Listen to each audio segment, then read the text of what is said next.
پھر اس کے علاوہ سیٹلائٹ انٹرنیٹ لائسنسنگ کی شرائط کو آسان کیا جا رہا ہے، بین الاقوامی کنسلٹنٹ مقرر کر دیے گئے، اوپن اسپیس پالیسی جو ہے وہ نئی جلد متعارف کرائی جا رہی ہے، جس میں غیر ملکی کمپنیوں کی دلچسپی بہت زیادہ ہے۔ آپ کو پتہ ہے وہ یہ جو ابھی تھے مارکس، یہ جو ایکس کے مالک جو ہے وہ جو امریکی صدر کی کابینہ کا بھی حصہ تھے، وہ پاکستان میں انٹرنیٹ لانچ کرنا چاہتے ہیں، سیٹلائٹ انٹرنیٹ، اور ان کا کام تیزی سے آگے بڑھ رہا ہے۔ اس کے علاوہ جو ہے وہ کچھ رکاوٹوں کا بھی تذکرہ کیا گیا ہے۔ مثال کے طور پر رائٹ آف وے جو ہے نا وہ ایک بڑی رکاوٹ سمجھی جا رہی ہے، لیکن اس میں بجلی کی کمی جو ہے وہ بھی ایک بڑی رکاوٹ ہے۔ پھر سب مرین کی گنجائش جس کو بڑھانے کا انہوں نے بتایا ہے پہلے۔ پھر یہ جو ہماری G5 ہے، اس کو G6-7 تک لے جانا ہے، یہ بڑی ضروری ہے، کیونکہ اور اس کے نرخ جو ہے نا وہ اس میں کم کرنا ہے۔ اس وقت 37% ٹیکس ہے، اس کو بھی کم کرنے کا ہدف ہے۔ جتنا بزنس ایکسپینڈ ہوگا، ٹیکس کم ہوگا، وہ آپ کا جو نیٹ ریزلٹ ہے ٹیکس کلیکشن کا وہ بہتر ہوگا۔ اس کے علاوہ ٹرائل پالیسی 2013 سے چل رہی ہے 2023 تک، اور نئی پالیسی جو ہے وہ اس سال مکمل کرنے کا اس کی اناؤنسمنٹ کا ہدف بھی ہے۔ تو یہ بڑی پھر GDP کا میں اضافے کا ہدف ہے IT کے ذریعے، اور 5G اسپیکٹرم کی نیلامی کا معاملہ ہے، یہ اسی سال مکمل کرنا ہے۔ ناظرین، یہ بڑے بڑے اہداف ہیں، بہت اس میں کوئی شک نہیں ہے، یہ پاکستان کے لیے فائدہ مند ہے۔ اللہ کرے یہ پالیسی اسی طرح سے امپلیمنٹ ہو، اور آپ اس کے نتائج دیکھیں، کیونکہ اب دنیا انٹرنیٹ کی دنیا ہے، دنیا AI کی دنیا ہے، دنیا ٹیکنالوجی کی دنیا ہے۔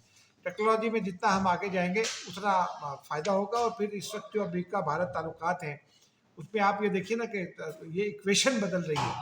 ایکویشن بدلے گی تو پاکستان کو اس کا فائدہ ہوگا، کیونکہ انڈیا کی جو IT مصنوعات کی جو ایون کہ سافٹ ویئر کی جو ہے ایکسپورٹ، پاکستان اس طرف جا رہا ہے، اور وہ بلینز آف ڈالرز میں، hundreds of billions of dollars میں ہیں۔ تو وہ پاکستان اگر اس میں کچھ اٹھاتا ہے اپنا فائدہ، اور پاکستانی مصنوعات بہت معیاری ہوتی ہیں، اس میں کوئی شک نہیں ہے، ہم نے دنیا بھر سے ان کی تعریف بھی سنی ہے۔ تو پاکستان کے حق میں یہ ہر طرح کا فائدہ ہے۔ اب ناظرین آ جاتے ہیں ذرا بھارت کی جانب۔ وزیر اعظم پاکستان اور وزیر خارجہ ڈپٹی وزیر اعظم جو اسحاق ڈار، ان کے ہمراہ اور وزیر اطلاعات کے ہمراہ اس وقت چین میں تیانجن میں SCO سربراہی کانفرنس ہونی ہے۔ نئے فارمیٹ کے تحت ہونی ہے کانفرنس، کیونکہ اس میں نئے فارمیٹ پر جو اس کا ہے چارٹر، اس میں ایکسپینشن متوقع ہے، اور اقوام متحدہ کے سیکریٹری جنرل بھی وہاں آ رہے ہیں، ترک صدر بھی مہمان کے طور پر آ رہے ہیں، رشین پریزیڈنٹ بھی ہوں گے، بھارتی وزیر اعظم بھی ہوں گے۔ ان سے تو وزیر اعظم پاکستان کی ملاقاتیں ہونی ہیں۔ یہ 4 ملاقاتیں بڑی امپورٹنٹ ہیں، رشین پریزیڈنٹ کے ساتھ، پھر چائنیز پریزیڈنٹ کے ساتھ تو ہونی ہے، رجب طیب اردوان کے ساتھ بھی ہونی ہے، اینٹونیو گٹریس کے ساتھ بھی ہونی ہے۔ اس وقت جو سیلاب کی صورتحال ہے اس پہ بھی بات ہونی ہے۔ لیکن کچھ دنوں سے یہ ایک افواہ چل رہی تھی کہ جناب وہ چائنا یہ ایفرٹ کر رہا ہے کہ پاکستان اور بھارت کے درمیان کچھ معاملہ بن جائے۔ تو گزشتہ روز یہ سوال ہوا، پاکستان کی جانب سے بہت کیٹیگوریکل پالیسی جو ہے نا وہ اناؤنس کی گئی ہے، کیٹیگوریکل ٹرمز میں پالیسی اناؤنس کی گئی ہے۔ ترجمان دفتر خارجہ سے گزشتہ روز بریفنگ تھی، اس میں یہ اعلان سوال ان سے ہوا تھا، تو انہوں نے یہ کہا کہ پاکستان خطے میں امن چاہتا ہے، اور ہم پاکستان میں خطے میں امن چاہتے ہیں، اس میں کوئی شک نہیں ہے۔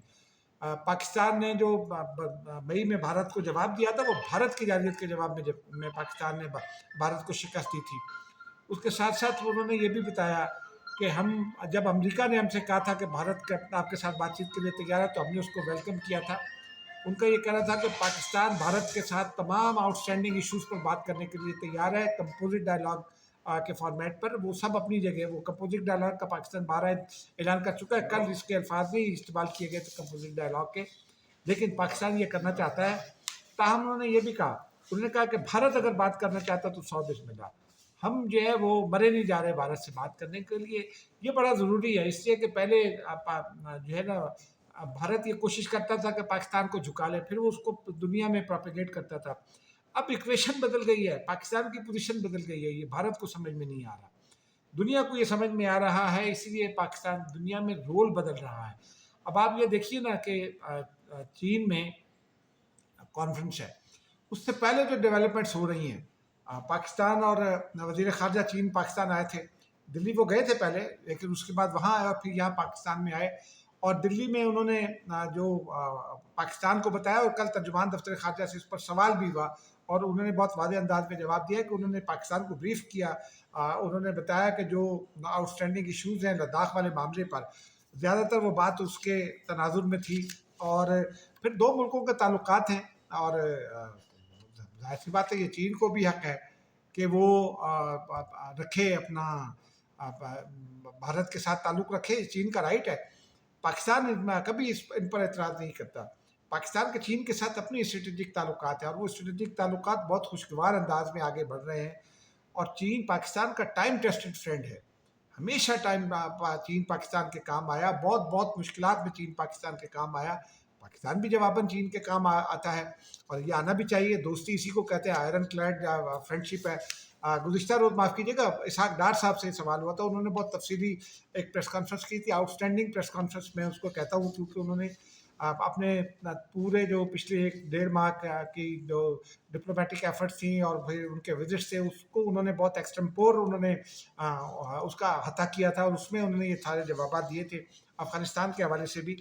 لیکن ساتھ ساتھ اب خطے میں آپ یہ دیکھیے کہ جب سے ایکویشن بدلی ہے، ویسٹ ایشیا اور سینٹرل ایشیا اور ساؤتھ ایشیا کی قیادت ایک طرح سے دنیا میں پاکستان کو مل رہی ہے، یہ بڑی امپورٹنٹ ڈیولپمنٹ ہے۔ اب آپ یہ دیکھیے کہ پاکستان جو ہے وہ آذربائیجان کے ساتھ تھا نگورنو کاراباخ کے ایشو پر، اور کشمیر کے معاملے پر آذربائیجان کی وہی پوزیشن ہے جو پاکستان کی ہے۔ وہ گزشتہ روز پاکستانی تاریخ میں پہلی بار آرمینیا کے وزیر خارجہ نے اسحاق ڈار صاحب کو فون کیا، اور پاکستان اور آرمینیا نے اس بات پر اگری کیا ہے کہ دونوں ملکوں کے درمیان جو ہے ڈپلومیٹک تعلقات استوار کرنے کے لیے غور کیا جائے گا۔ اس پر سوال بھی ہوا ڈار صاحب سے، وزیر خارجہ اسحاق ڈار سے، تو انہوں نے تفصیل سے بتایا، انہوں نے کہا کہ آذربائیجان اور پاکستان ایک پیج پر ہیں، اور آذربائیجان نے امریکی مداخلت سے چونکہ جو 7 جنگیں رکوائی ہیں اور دنیا میں امن کی کوششیں کی ہیں صدر ٹرمپ نے، اس کو خراج تحسین پیش کرتے ہوئے انہوں نے کہا کہ آرمینیا اور آذربائیجان کا مسئلہ حل ہو چکا ہے، آرمینیا آذربائیجان کے ساتھ خود معاملات کو آگے بڑھا رہا ہے۔ تو اسی لیے پاکستان کو انہوں نے درخواست کی، اور پاکستان اپنے دوستوں کے مفادات اور اپنی جو اس کی پاکستان کی جو پوزیشن ہے، پرنسپل پوزیشن، اس کو برقرار رکھے گا۔ تو ہم نے ابھی یہ وعدہ کیا ہے، غور کریں گے، اور ابھی آگے دیکھتے ہیں اس کے اوپر کیا ہوتا ہے۔ تو پاکستان کے لیے اس وقت گڈ نیوز ہے، اور پاکستان اس کو اپنی پوزیشن کو بہت ایک تو ریسپیکٹفلی، اور دوسرا بہت پاکستان کاشیسلی سوچ سمجھ کر پاکستان اپنی پوزیشن کو ایکسپلائٹ بھی کر رہا ہے، آگے بڑھ رہا ہے، اور پاکستان کا یہی رویہ جو ہے اسے دنیا میں عزت دلانے کا باعث بن رہا ہے۔ لیکن بھارت کا کیا کریں؟ ایک تو خیر یہ جو تھا وزیر اعظم پاکستان کے حوالے سے کہ بھارتی وزیر اعظم کے ساتھ ان کی ملاقات متوقع ہے، اس پر بھی ترجمان دفتر خارجہ سے پچھلی بریفنگ میں بھی سوال ہوا تھا، اور انہوں نے بالکل واضح انداز میں یہ کہا تھا کہ کوئی پلان نہیں ہے کہ ہماری ان کی میٹنگ ہو۔ اسحاق ڈار صاحب سے بھی سوال ہوا، انہوں نے بھی کہا کہ کوئی منصوبہ نہیں ہے، بھارت اگر بات کرنا چاہے گا تو ہم حاضر ہیں، نہیں کرنا چاہے گا تو سو بسم اللہ۔ اب ہینڈ شیک ہونا کوئی بڑی ڈیولپمنٹ نہیں ہوتی، ہینڈ شیک ہو جاتا ہے یا وہ سلام دعا ہو جاتی ہے، وہ کوئی بڑی ڈیولپمنٹ نہیں ہوتی۔ بڑی ڈیولپمنٹ ہوتی ہے اگر پاکستان بھارت کے ساتھ معاملات آگے بڑھنے کا معاملہ جو ہے وہ اس پر بھارت رضامند ہو جائے گا، یہ بڑی ڈیولپمنٹ ہوگی، یا انکلینیشن شو کرے گا، یہ بڑی ڈیولپمنٹ ہوگی۔ تو بہرحال اب دیکھتے ہیں، لیکن اگر ان کا چائنیز پریزیڈنٹ کا ڈنر وغیرہ ہوگا، اس میں اسٹیٹ بینکویٹ ہوگی جو، اس میں ظاہر سی بات ہے پاکستانی وزیر اعظم بھی ہوں گے، انڈین وزیر اعظم بھی ہوں گے، لیکن یہ اطمینان رکھیے کہ پاکستان کا کمزوری کا مظاہرہ کہیں نہیں کر رہا، یہ بڑی بات ہے۔